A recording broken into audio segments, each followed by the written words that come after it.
ॐ नमः सिद्धेभ्यः मोक्षमार्गस्य नेतारं भेतारं कर्मभोव्रता ज्ञातारं विश्वतत्त्वानां वन्दे तद्गुणलब्धये वन्दे तद्गुणलब्धये तत्त्वार्थसूत्रकर्तारं गद्यपीक्षोपलक्षितम् वन्दे गणेन्द्रसञ्जात मुमा स्वामी मुनीश्वरं मुमा स्वामी मुनीश्वरम्। अपनी चर्चा यहाँ पर तत्वार्थ सूत्र ग्रंथ के माध्यम से 7वें अध्याय पर चर्चा चल रही है, जिसमें व्रतों का लक्षण बताया गया है। पूर्व में हमने चर्चा की थी 16वें सूत्र के अनुसार मैथुन का अर्थ क्या होता है। मैथुन का अर्थ क्या होता है? हाँ बोलिए, वो कहाँ है माइक? हाँ बोलो बेटा। मैथुन का अर्थ है अब्रह्म अर्थात कुशील। कुशील सेवन करना।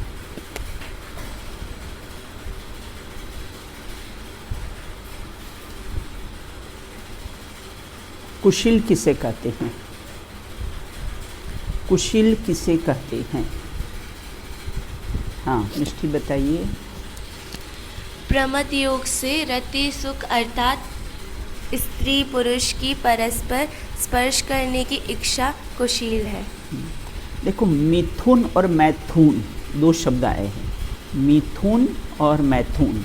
मिथुन मतलब स्त्री पुरुष का जोड़ा है ना, वो कैसा है? मिथुन कहलाते हैं। और मैथुन मतलब चारित्र मोहिनी कर्म के उदय में राग के परिणाम युक्त स्त्री पुरुषों के द्वारा स्पर्शन आदि की क्रिया होना, उसका नाम है मैथुन, है ना। मिथुन और कैसा मैथुन, ये दो शब्दों में कैसा है अंतर है। एक बार भोग भोगने में कितने जीवों का घात होता है? एक बार भोग भोगने में कितने जीवों का घात होता है? हाँ आयु, हाँ 9 लाख पूरा बोलो उसको। 9 लाख त्रस जीव, स्थावर नहीं बेटा। हाँ बोलो। एक बार भोग करने में 9 लाख त्रस जीवों का घात होता है।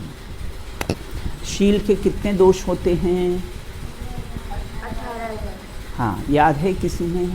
हाँ नहीं है, लिखे किसी ने? हाँ नोट किए किसी ने?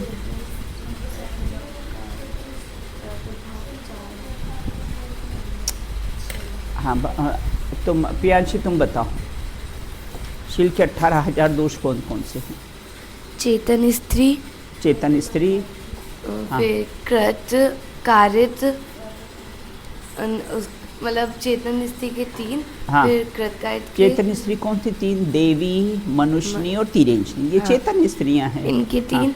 फिर कृत कारित मुद्ना के 2, 3। फिर 3 × 3 9। फिर मन वचन काय, मन वचन काय के 3 तो 27। फिर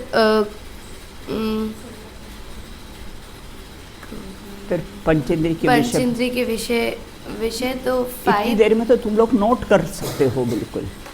फिर अपने उसमें इतनी देर में तो आप लोग नोट कर सकते हो अपने इसमें। हाँ फिर तो हो जाएंगे 27 × 5। हाँ 27 × 5 तो द्रव्य और भाव से 170। फिर 135 मल्टीप्लाई 16 का शाय नहीं। हाँ नहीं, पहले तो द्रव्य भाव 2 लो ना उसमें। पहले द्रव्य भाव तो 170 हो जाएगा। द्रव्य भाव के 2 135 × 2 हाँ तो 170 270 फिर 270 के बाद मल्टीप्लाई 16 उसमें 16 देखो, कारण उसमें देखो ना, उस बच्ची ने लिखा हुआ है। मल्टीप्लाई 16 कषाय। हाँ। तो 270 मल्टीप्लाई 16। दीदी इसने काउंटिंग लिखी नहीं है। हाँ, और फिर कैसे हैं देखो, उसके बाद 2 हो गया, फिर संज्ञा की 4, तो 270 इंटू 4 तो 1080, और उसमें फिर 16 कषाएँ तो 17,280। नमी, आज आप आके लिख लेना बेटा, मेरी डायरी में से अच्छी तरह से लिख लेना, और सबके पास ये नोट होना चाहिए, मैं देखूंगी बिल्कुल ना। अब अचेतन स्त्रियाँ, अचेतन स्त्री 3। 3 कौन सी? लकड़ी की बनाई, पाषाण की बनाई, और पेपर पे हमने चित्र बनाया। हाँ, तो 3 हो गया। फिर आगे? उसमें कृत कारित। हाँ, मल्टीप्लाई 2 तो हो गए 6। हाँ। उसके बाद 18। मन और काय हाँ, तो हो जाएंगे 12। हाँ, उसके बाद 5 इंद्रिय तो हो जाएंगे 60। उसके बाद द्रव्य भाव और चलो देखो, अचेतन स्त्रियों के ना काष्ठ, पाषाण और चित्र 3 तो ये हो गए। 2 हमने लिए मन और काय, तो कितने हो गए? 3 है ना, 3 में अपन ने इंटू 2 किया तो 6 हो गए। फिर कृत कारित अनुमोदना तो 6 इंटू 3 18 हो गए। फिर 18 में अपने 5 इंद्रियों का किया तो कितना होगा? 90 ना।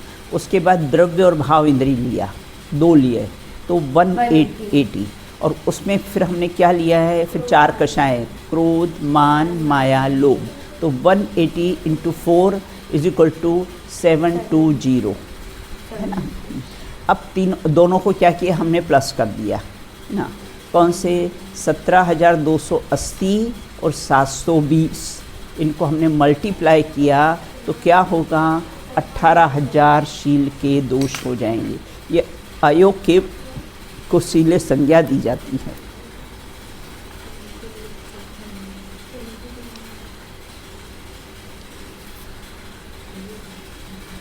इतनी हमारी चर्चा हो चुकी थी, आगे फिर हम आज चर्चा करेंगे। फिर परिग्रह है ना, तो परिग्रह भी कैसा है? परिग्रह अर्थात ममत्व परिणाम। बाह्य परिग्रह, वो परिग्रह नहीं, परिग्रह मेरा है, मैं इसका स्वामी हूँ, बिल्कुल इसका नाम कैसा है? परिग्रह कहा गया है। आज अपन 18 वाला शुरू करेंगे। निःशल्योवृत्ति, निःशल्योवृत्ति, पढ़ लीजिए एक बार। अब कहते व्रति की क्या विशेषता होती है, उसकी चर्चा यहाँ पर कहते हैं। और व्रति किसे कहते हैं? तो बोले नीह, नीह मतलब रहित। किससे रहित? बोले शल्य से रहित, उसे क्या कहते हैं? व्रति कहते हैं। जो शल्य से रहित हो उसे व्रति कहते हैं ना। अब कहते शल्य किसे कहते हैं? कोई भी बात का शल्य हो जाता है ना, जैसे हमको कोई शल्य हो जाता है, अरे हमें कैंसर तो नहीं हो गया, कैंसर तो नहीं हो गया, कैंसर तो नहीं हो गया, ऐसा शल्य कैसा है? होता है। और कैसा? जब तक अब रिपोर्ट नहीं आती तब तक दिमाग में वही घूमता रहता है, बिल्कुल। जब तक रिज़ल्ट नहीं आता है तब तक दिमाग में कैसा है? वही घूमता रहता है, बिल्कुल। अब कहते शल्य किसे? शल्य मतलब ये, शल्य मतलब शंका, है ना। शल्य का पर्यायवाची शब्द क्या है? शंका। तो शल्य किसे कहते हैं? तो जो कैसा है आत्मा को कांटों की तरह दुख देता है ना, जो आत्मा को कांटों की तरह दुख देती है उसे शल्य कहते हैं। देखो हमारे दांत में अगर कोई तिनका फंस जाता है तो जब तक निकले नहीं ना तब तक चैन नहीं पड़ती है। पैर में कोई कांटा चुभ जाता है ना, तब तक वो निकले नहीं तब तक कैसा होता है? चैन नहीं। आँख में कुछ चला जाए तो जब तक हम उसको साफ नहीं करें तब तक कैसा है? अपने को चैन नहीं मिलती। तो जो आत्मा को कांटों की तरह दुख देती है उसे कैसा है? शल्य कहते हैं। अब कहते शल्य कितने प्रकार के होते हैं? तो बोले शल्य और कौन कौन से होते हैं? शल्य 3 प्रकार के होते हैं। माया शल्य, मिथ्या शल्य और निदान शल्य। ना। 5 पापों का त्याग किया वो व्रती नहीं है, मात्र 5 पापों का त्याग किया वो व्रती नहीं, ये 3 शल्यों का भी जो त्याग करता है वह कैसा है, व्रती कहलाता है। कौन सा?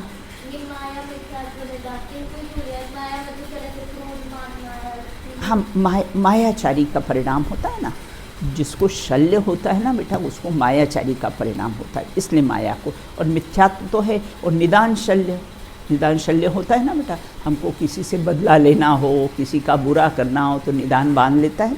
शुभम चक्रवर्ती की कहानी है ना, पूर्व के व्यंतर ने उसको कैसा है, निदान बांध लिया था ना, कि ठीक है जिस दिन मैं पावरफुल होऊंगा तो मैं इसका बदला लूँगा, है ना। तो ये निदान है, तो ये शल्य होता है, इसलिए इन तीनों को कैसा है यहाँ पर लिया है। अब कहते हैं सबसे पहले कैसे, माया शल्य, व्रतों के पालन करने में कपट करे। व्रत तो ले लिए हैं, 5 व्रत तो ले लिए हैं, लेकिन उसमें कैसा है, कपट करे, है ना। बाहर से वेश बना ले और अंदर से कैसा है, ठगने का प्रयत्न करे, बिल्कुल ढोंगी वृत्ति ना। कमंडल में कैसे हैं, पानी की जगह पैसे वगैरह रख ले, है ना। और कैसे हैं, कोई ऐसे होते हैं, मैं शिखर जी गई थी तो वहाँ पर कोई मुनिराज थे, तो मुझसे बोलते मुझे पैसे दे दो। मैंने कहा आप मुनिराज हो, आपको पैसे की क्या आवश्यकता है, आपको तो पैसे की कोई आवश्यकता है ही नहीं। इसी प्रकार से कोई भी हमने व्रत ले लिया हो और उसका अच्छी तरह से पालन नहीं करना, बाहर से दिखाना लेकिन अंदर से कैसा है उसका, है ना, उसको पालन नहीं करना, वो माया, मतलब वो क्या, मायाचारी है ना, मायाचारी है। वेश हमने धारण कर लिया ना, वेश कैसा है, बगुले का, और कार्य करे कौवे जैसा, है ना, तो वो कैसा है, वो ठीक नहीं है, उचित नहीं है, उसको कैसा है, शल्य के। और जब तक ये शल्य रहेगा तब तक कैसा होगा, ये व्रतीपना नहीं होगा, व्रत का पालन नहीं होगा। उसको लगा दो बेटा, आवाज़ आ रही है। अब कहते मिथ्या शल्य, ठगने की जिनको वृत्ति हो, वेश तो बना ले साधु का, लेकिन कैसे ठगने की वृत्ति हो तो उसको कैसा है, व्रत कहते हैं। अब मिथ्या शल्य किसे कहते हैं, मिथ्या तत्वों का श्रद्धान करना, कुदेव को पूजना। मिथ्या तत्वों का मतलब 7 तत्वों का विपरीत श्रद्धान करना, ना। आश्रयों में शुभ आश्रयों को अच्छा मानना और अशुभ आश्रयों को बुरा मानना, जबकि दोनों ही आश्रय कैसे हैं, बंध के कारण हैं, बिल्कुल। ऐसे 7 तत्वों में कैसा है, मोक्ष में क्या मानना, जैसे यहाँ पर इंद्रियजनित सुख है, ऐसा अनंत गुणा सुख कैसा है, मोक्ष में होगा, है ना। ये मोक्ष तत्व का कैसा है, विपरीत श्रद्धान है। ऐसे 7 तत्वों का जो विपरीत श्रद्धान होता है, फिर कुदेव इत्यादि को पूजना, देव है ही नहीं, है ना, कुदेव को पूजना, होली को पूजना, गंगा माता को पूजना, जितने भी है ना ये अन्य मत है ना, ज़्यादातर बेटा स्थावरों को पूजते हैं। देखा होगा ना, पेड़ को पूजेंगे, नदियों को पूजेंगे, पर्वतों को पूजेंगे, सूर्य चंद्रमा को पूजेंगे, है ना। मुसलमान लोग चाँद निकलेगा तब भोजन करते हैं, है ना। तो इस प्रकार से कैसे कुदेव इत्यादि को पूजना। अपने यहाँ तो कैसा है, एक वीतराग देव ही पूज्य है। ये सिर झुकेगा तो एकमात्र वीतराग प्रतिमा के आगे झुकेगा और किसी के आगे, क्योंकि कोई देव है ही नहीं, है ना, कुदेव, है ना। तो कुदेव और व्रतों का पालन करते हुए भी सत्य पर विश्वास न करना, वह कैसा मिथ्या शल्य है।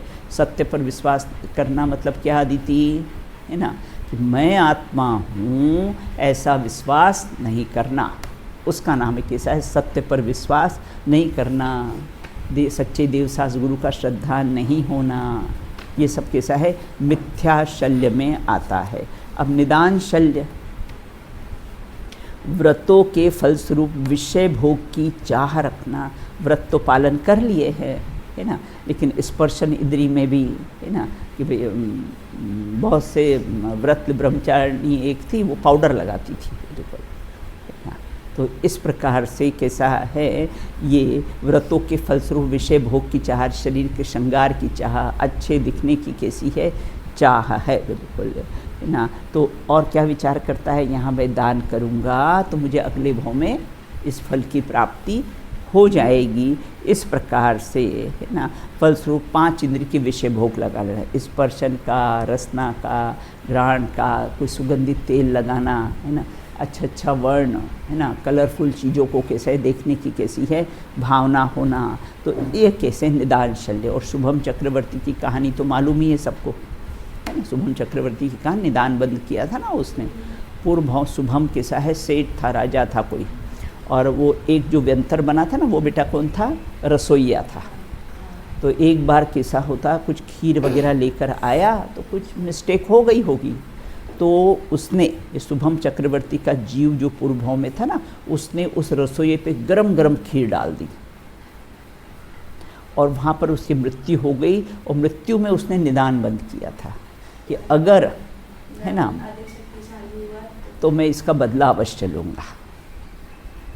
इसलिए जीवन में कभी भी निदान बंद नहीं करना चाहिए, बिल्कुल, है ना।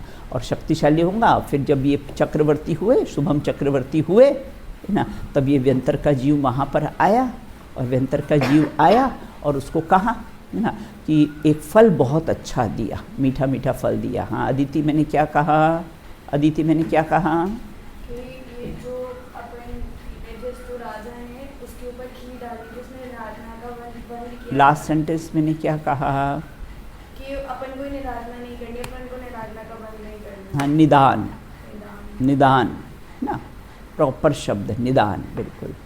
तो फिर बहुत सुंदर फल लेकर आया, बहुत स्वादिष्ट। तो वो सब से चक्रवर्ती ने कहा, अरे इतना स्वादिष्ट फल तो मैंने आज तक कभी स्वाद ही नहीं लिया इसका। तो बोले कि आप और है क्या, बोले और तो मेरे पास नहीं है। बोले मेरे दूर यहाँ पर मेरा एक बगीचा है ना, आप अपने परिवार को लेकर चलिए, है ना, और मैं आपको बहुत सारे फल दे दूँगा। तो गए वो नाव में बैठकर ना, समुद्र में बैठकर गए, वो जो तैरना का था वहाँ। और फिर वहाँ पर उसने क्या किया, व्यंतर ने, है ना, एक अब ऐसा कृत्य में सब तूफान का सीन कर दिया कि अब तो नाव कैसी है, डूबने वाली है। बोले नाव डूबने वाली है, तो उन्होंने क्या किया, बोले अब क्या किया जाए। तो बोले ऐसा करो, तुम नमोकार मंत्र, है ना, पैरों से नमोकार मंत्र लिखकर पैरों से मिटा दो। अब उसको लगा कि अरे जब मृत्यु सामने हो तो क्या नहीं कर सकता है जीव। तो उसने नमोकार मंत्र लिखकर उसको पैरों से मिटा दिया, मतलब पंच परमेष्टि की विराधना करी। तो उसके फल में कैसा है, वो जैसे मिटाने गया तो डूब गया, उसकी मृत्यु हो गई और मर कर कैसा नरक में गया चक्रवर्ती। 2 चक्रवर्ती है ना, 12 चक्रवर्ती शुभम और ब्रह्मदत्त, 2 चक्री कैसे हैं, वो चक्रवर्ती कैसे हैं, नरक में गए हैं, बिल्कुल। तो इस प्रकार कभी भी निदान बंद नहीं करना। निदान मतलब एक प्रकार की बदले की भावना, बदले की भावना न्याय तो है, लेकिन बेटा जंगली न्याय है। बदले लेने की किसी की भावना हो ना, तो वो न्याय तो है, लेकिन कैसा है, जंगली न्याय उसको कहा जाता है। इस प्रकार निदान शल्य। बोलो।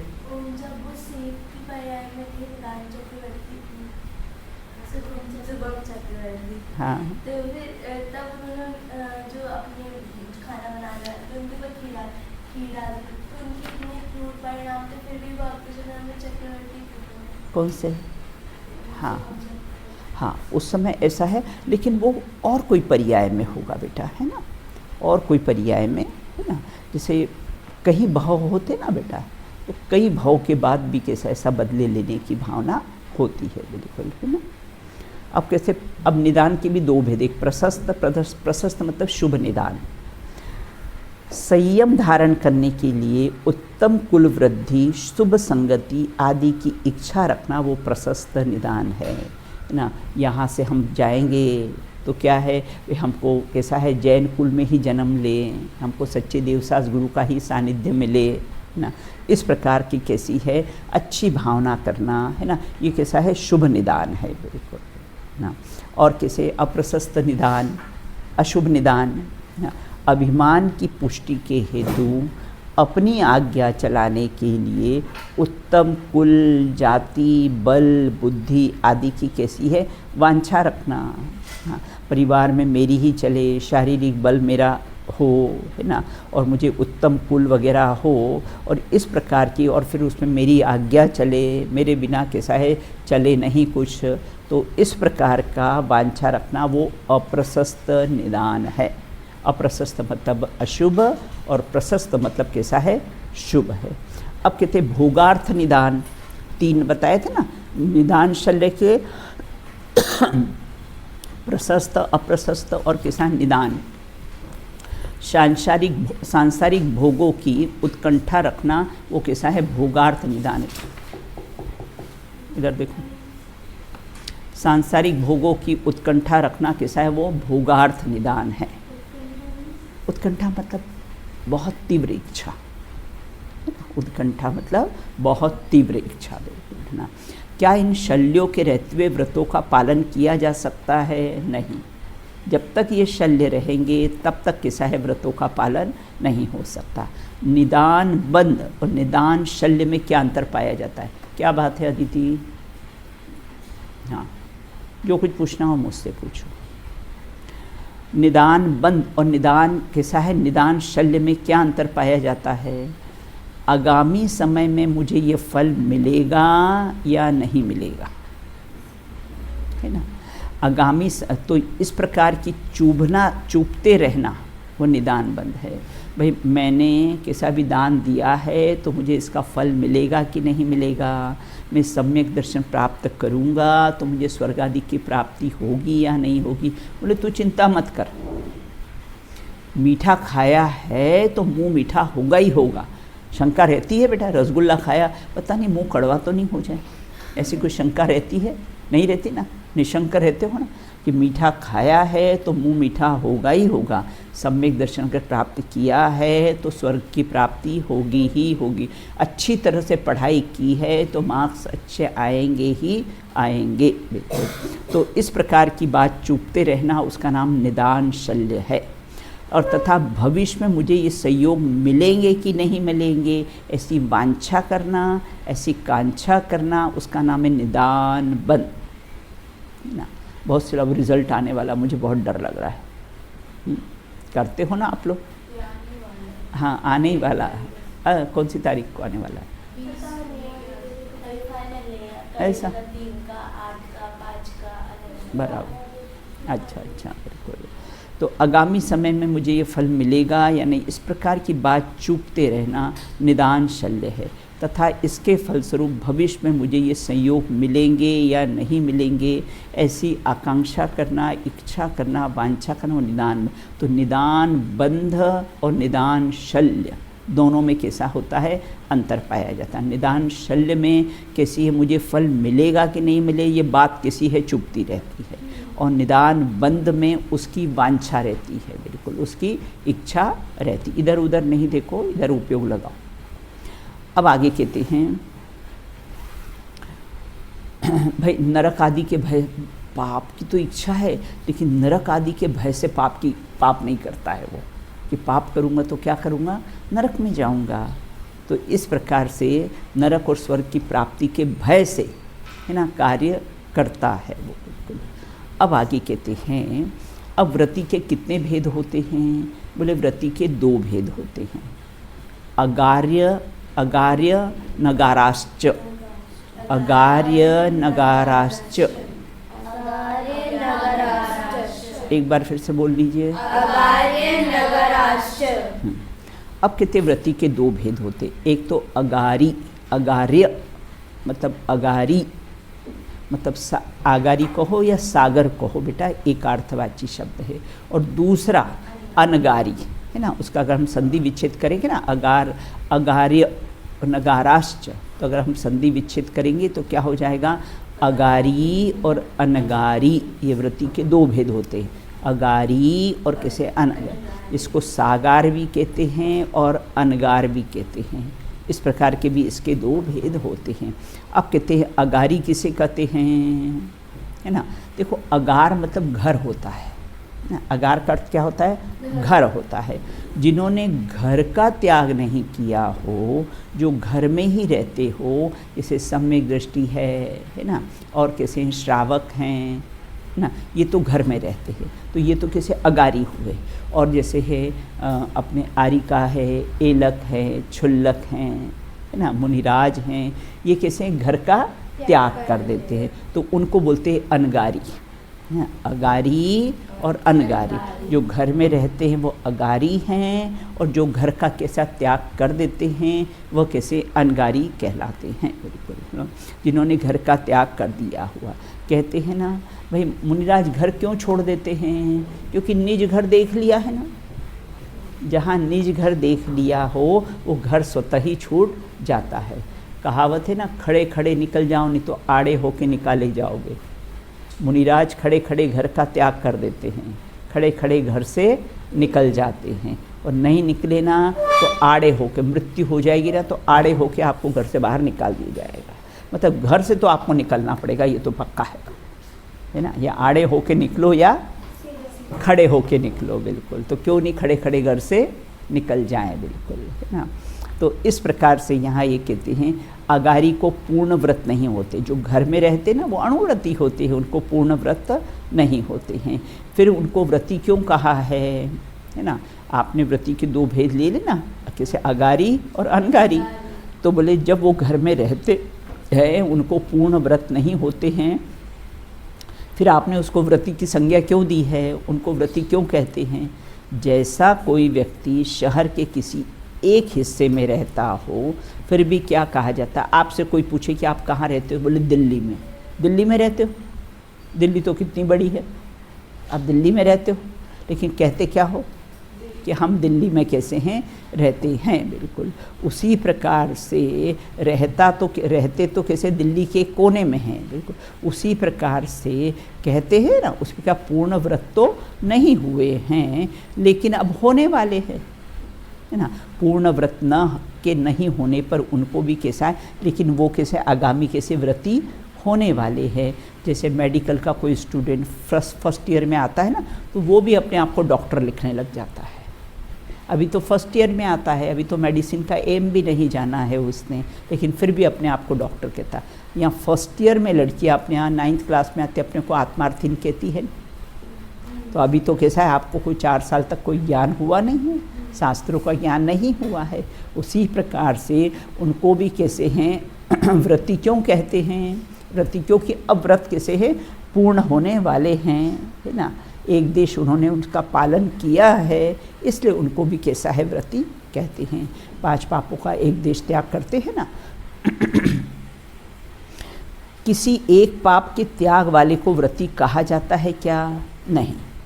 5 पापों का एक देश त्याग हो, है ना। हिंसा, झूठ, चोरी, कुशील, परिग्रह, 5 पापों का अगर एक देश त्याग हो, है ना, मात्र एक पाप का, जहाँ बेटा एक पाप का त्याग होता है ना वहाँ 5 पापों का त्याग होता है।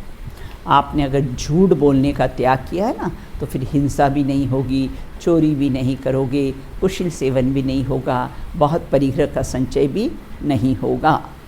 तो इसलिए कैसा है, यहाँ ये कहते हैं नहीं, 5 पापों का एक देश त्याग करने वाला, अपरिपूर्ण व्रति का पालन करने वाला ही व्रत, मतलब कैसा है, एक देश त्याग करने वाला को ही व्रति कहेंगे। और जिसने मात्र एक ही पाप का त्याग किया हो उसको व्रति कहेंगे नहीं। बिल्कुल देखो, सम्यक दृष्टि को मुनिराज को ना अनंत पर पिता के 3 पुत्र है ना। लघुनंदन कौन, सबसे छोटा पुत्र सम्यक दृष्टि, मध्यम पुत्र मझला पुत्र कौन सा है, श्रावक पंचम मूल स्थानवर्ती, और ज्येष्ठ पुत्र बड़ा पुत्र मुनिराज, है ना। तो कैसे हैं, अनंत पिता के 3 पुत्र होते हैं। देखो तो कैसे उसको भी सम्यक दृष्टि को भी लघुनंदन कह दिया जाता है ना। उसी प्रकार से यहाँ ये कहते हैं कि एक देश पाप का त्याग करेगा तो वही कैसा है, व्रति कहलाएगा। बिल्कुल ना, एक पाप छूटने पर तो कैसे सब पाप कैसे हैं, छूट ही जाते हैं। बिल्कुल ना। चलिए आगे, अणुव्रतोगारी, अणुव्रतोगारी, अणुव्रतोगारी, अणुव्रतोगारी, अगारी हो जाएगा। अगर अपन संधि विच्छेद करेंगे ना तो क्या हो जाएगा, वो अगारी, अगारी हो जाएगा। बिल्कुल ना। अब यहाँ कहते अणुव्रतो, मतलब अणुव्रत का जो धारी हो, जो 5 पापों का जो एक देश त्याग करता हो, वह अगारी, अगारी मतलब वो घर में रहता है ना। तो अणुव्रतो अगारी, अगारी मतलब कैसा है, जो घर में रहता है। तो अणुव्रत का धारी कैसा होता है, अगारी होता है। अब अणुव्रत का अर्थ क्या है, देखो अणु, अणु मतलब छोटा होता है ना, अणु कहो, किंचित कहो, ईशित कहो, अल्प कहो, एक देश कहो, सब एकार्थवाची शब्द है उसके। तो अणु का अर्थ कैसा है, अल्प, मतलब व्रत का अर्थ होता है विरक्त, है ना। 2 बात ली ना, अणु और व्रत। अणु मतलब अल्प और व्रत मतलब विरक्ति का भाव हो, इसलिए अल्प व्रतों को क्या कहा है, अणुव्रत कहा है। एक देश त्याग करता है ना, इसलिए उसको कैसा है, अणुव्रत कहा है। बिल्कुल। अब आगे कहते हैं कि अणुव्रत है ना, अगारी को अगारी के व्रतों को अल्प व्रत क्यों कहा है, क्योंकि अल्प व्रतों से पाप क्रिया का पूर्ण त्याग का अभाव, पूर्णतः त्याग का भाव है। जैसे हिंसा में देखा ना, तो संकल्पी हिंसा का उसका त्याग होता है, बाकी 3 प्रकार की वो हिंसा करता है, मतलब कुछ करता है और कुछ का कैसा है, त्याग करता है। बिल्कुल, उसको कहते हैं कैसा है, इसलिए उसको अल्प व्रत कहा है। बिल्कुल।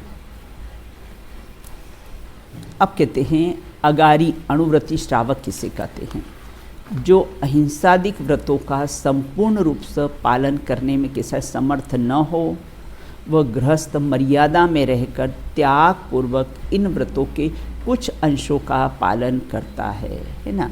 अगर उसने कैसा है, पंचम गुणस्थान वर्ती, अगर घर गृहस्थी में रहता है तो बस अपनी स्त्री में संतोष रहता है, बाकी सब पर स्त्री को कैसा माँ बहन के समान कैसा है समझता है। अब कहते अणुव्रत किसे कहते हैं ना, त्रस और स्थावर सब प्रकार के जीवों की हिंसा का त्याग न कर सकने के कारण जीवन पर्यंत संकल्पी त्रस हिंसा का तो त्याग कर देता है, लेकिन स्थावर है ना, अदिति स्थावर में कौन से 5 प्रकार के स्थावर हैं, वनस्पति खाए। तो स्थावर जीवों का त्याग नहीं होता है बेटा, त्रस्त जीवों का त्याग होता है। 2 इंद्री से 5 इंद्री के जीव त्रस्त जीव कहलाते, उनका तो त्याग, लेकिन स्थावर जीवों का कैसा है, त्याग नहीं होता है। इस प्रकार से आरंभ से ही यथासंभव, बिल्कुल ना, यथासंभव कम करते जाना वो अहिंसाणुव्रत है। बिल्कुल, है ना। संकल्पी हिंसा वाला मच्छर, जूं, चूहे, कॉकरोच किसी को मारेगा नहीं, ये सब त्रस हिंसा में आते हैं। बिल्कुल, इल्ली वगैरह, चींटी वगैरह किसी का घात नहीं करेगा। बिल्कुल, 2 कषाय चौकड़ी के अभाव वाले स्वरूप की स्थिरता पंचम गुणस्थान होता है। स्वामी होते हैं श्रावक, श्राविका, एलक, क्षुल्लक इत्यादि। बिल्कुल। अब सत्याणुव्रत किसे कहते हैं, राग द्वेष मोह के वशीभूत होकर ऐसा सत्य वचन भी न बोलना जिससे किसी का नुकसान हो जाए, है ना।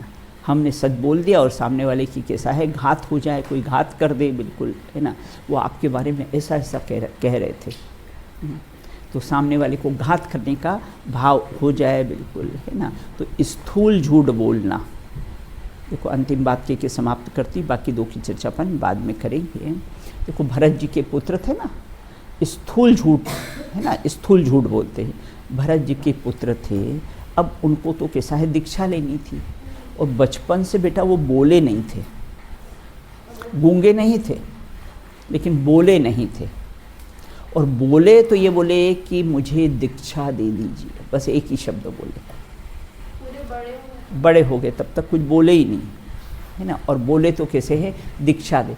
तो अब क्या हुआ, जब समोशन आया था आदिनाथ भगवान का, अब इनको तो दीक्षा लेनी थी, तो घर से निकल पड़े, बोले तो है ही नहीं, है ना। तो बोले आप बिना बताए कहाँ जा रहे हो, तो बोले बिना बताए। उन्होंने कहा कि हमारी ऐसी ही प्रतिज्ञा थी कि हमको कुछ बोलना नहीं है, ऐसी हमारी प्रतिज्ञा है कि हमको कुछ बोलना नहीं। और जाके वहाँ पर कैसी है, दीक्षा कैसी है, धारण कर ली ना। तो स्थूल झूठ बोला।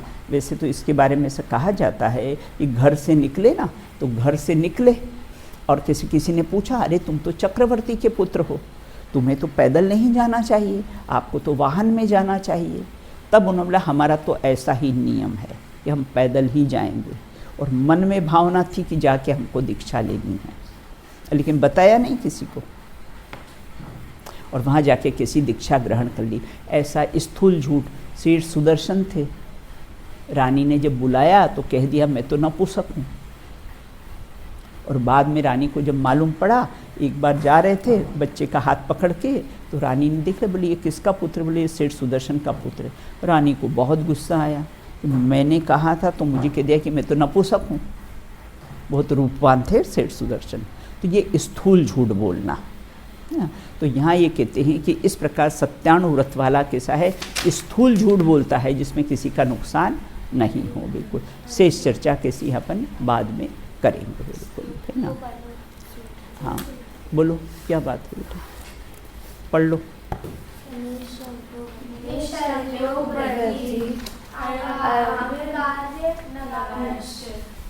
अच्छी तरह से सब एक साथ पढ़ो उसमें।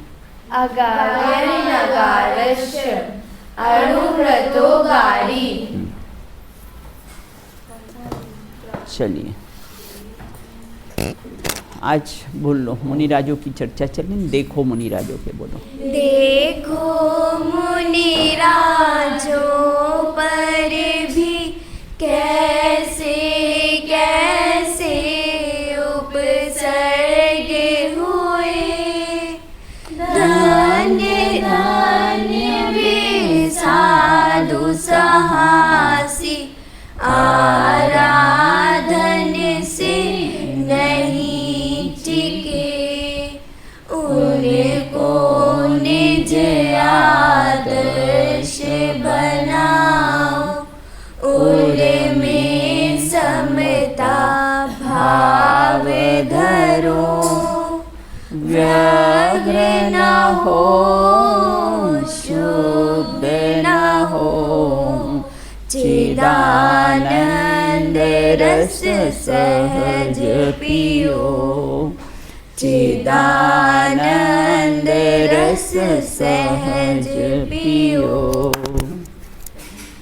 बोले अनंतानंत सिद्ध परमेष्ठी भगवंतों की जय हो, नित्य बोधे द्वादशांगमय जिनवाणी माता की जय हो, मस्ती की मस्ती में मस्त रहने वाले समस्त वीतरागी संतों की जय हो, आचार्य अंतिम शासन नायक महावीर भगवान की जय हो, आचार्य गिरध पिछुमा स्वामी प्रणीत तत्वा सूत्र महान ग्रंथ की जय हो, अंतिम शासन नायक महावीर भगवान की जय हो, अहिंसा परमो जिन धर्म की जय हो। एक साथ बोलिए जय जिने जय जिने।